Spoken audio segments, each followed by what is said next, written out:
This lecture is entitled Claude Lorrain's Landscapes, or Is There a Point to All This Beauty?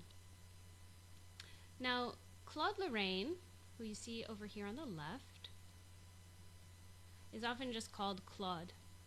Lorrain refers to the place in France that he called home, or that was his home before he went to Italy. Now, he was a contemporary of Nicolas Poussin, who we studied in the previous subunit, and you might remember that Poussin was also a Frenchman who spent most of his life in Italy. So important to keep that in mind. There's sort of a trend here with some of these French artists we're looking at.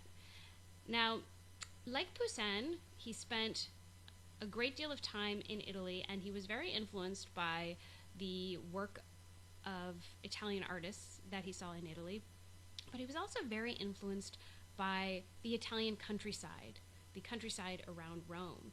And he used what he saw as inspiration in his landscapes. And you see two of his landscapes on the right side of the screen here.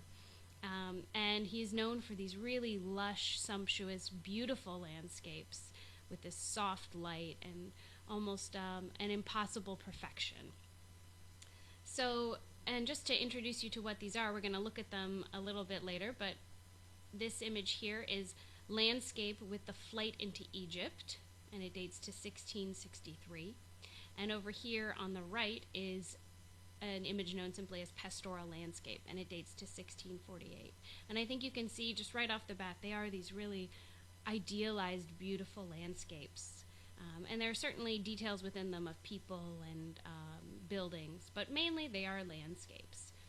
Now, before we take a close look at these paintings, I want to take a look at some of the other artists of the time to provide some context and understand what Claude's unique role was in the Baroque.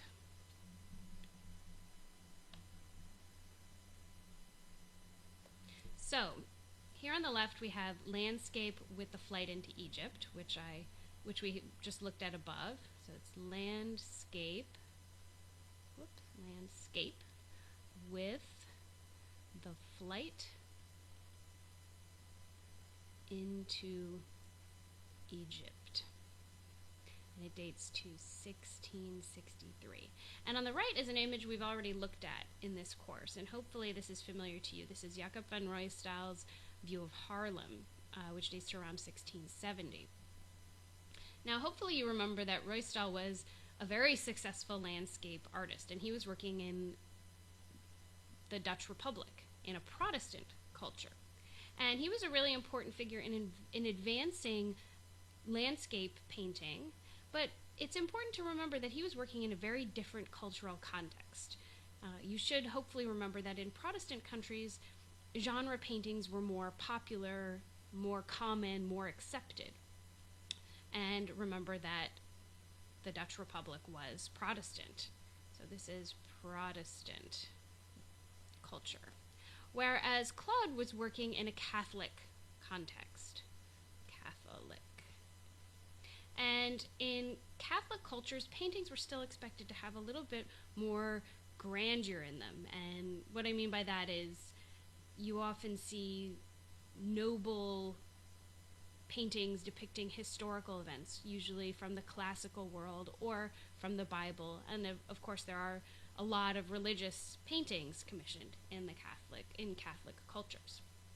So the fact that Claude was able to paint a lot of landscape paintings and to make them very successful and popular in this context is important, because he was working against a little bit more of a hurdle there than Ruysdael was in this Protestant context.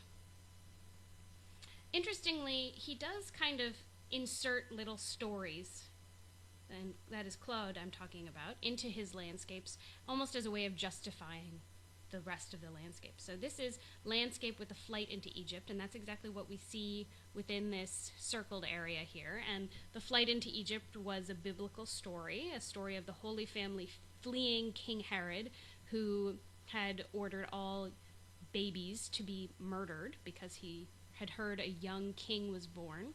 So this is the Holy Family fleeing into Egypt. But essentially, this is just a landscape painting. You can't really see this little detail in here. You might not notice it right away. So that's a major difference between these two paintings, right? In Jacob van Ruysdael's painting on the right, we have an image of a place. This is clearly identifiable as Haarlem. Sorry, that's Haarlem. Right? If you were from this place in the 17th century, you would see this and know what you were seeing. Whereas with Claude, it's a little unclear. This seems more like a fantasy world, not necessarily an immediately recognizable place. And landscapes really can do and say a lot of different things. And I just kind of want to show you a few images to hit that point home. So, like Jacob van Ruysdael's painting, and again, this is view of Haarlem over here, which we already looked at, images can tell you about place. They can say, I am a photo, I am a picture of an identifiable place that is real and you know about. Much like this photograph here on the right, if you're familiar with the geography of the United States, you might immediately say, oh, that looks like the American Southwest. Or if you're even local to the area, you might know this is Utah. Landscapes can also be something of a background. And on the left here, we have Nicolas Poussin's Et in Arcadia Ego, which, and again, we looked at Poussin already. And that's much like this image on the right, which is a photograph of the Vietnam War. And it's a violent image. Now, both of these have a story going on, and the landscape kind of serves as the background, and it certainly helps add to this story. We know, where the story is taking place, but really the main point of these images is what's going on, right? We have violence and war in this image on the right, and in Nicolas Poussin's painting, a story of these shepherds encountering a sarcophagus in this beautiful place in Arcadia. So that's another way landscapes can work. Now, with Poussin's Et in Arcadia Ego in mind, and that's again what we see here on the left, Et in Arcadia Ego versus Claude's pastoral landscape. Now, I mentioned already that these two artists are contemporaries. They're both French, they're both working in Italy, and they both do pay a lot of attention to landscape in their paintings. But I think you would agree, if you just take a moment and look at these two, that there's some very different things going on in these paintings. For one thing, there's figures front and center in Poussin's painting. And as I mentioned when we just looked at the example above, this is really a story here. We have shepherds who've come across this sarcophagus with the inscription Et in Arcadia Ego, which means I too am in Arcadia, and this is often viewed as a meditation on death, right? Even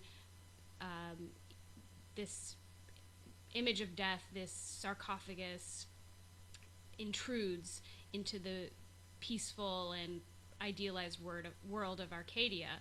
So this is kind of a meditation on a very specific idea. Whereas in Claude's painting, there are figures over here, probably shepherds, right? We have some animals, but there isn't necessarily a clear story or narrative to focus on. And really, this is pure landscape. Our attention is drawn into the details of nature, right? And our eye is drawn kind of back into this deep landscape. And indeed, Poussin is often called an intellectual painter, or you hear scholars call him stoic, whereas there seems to be a greater level of emotion in Claude's painting. Both artists are clearly influenced by classicism, but again, there's more emotion and a meditative quality in Claude's painting here on the right. And indeed, the style is different too. Notice the softness of the light in Claude's painting. You can really see the way it illuminates the landscape. And really, the landscape is front and center here. There's more attention to color in Claude's, whereas it's more about line in Poussin's. And really, I think this boils down to an interest in mood in Claude versus narrative and ideals in Poussin. And to me, Claude's painting evokes a timelessness, a sort of perfection, and indeed there is sort of a perfection of already beautiful nature in Claude's painting.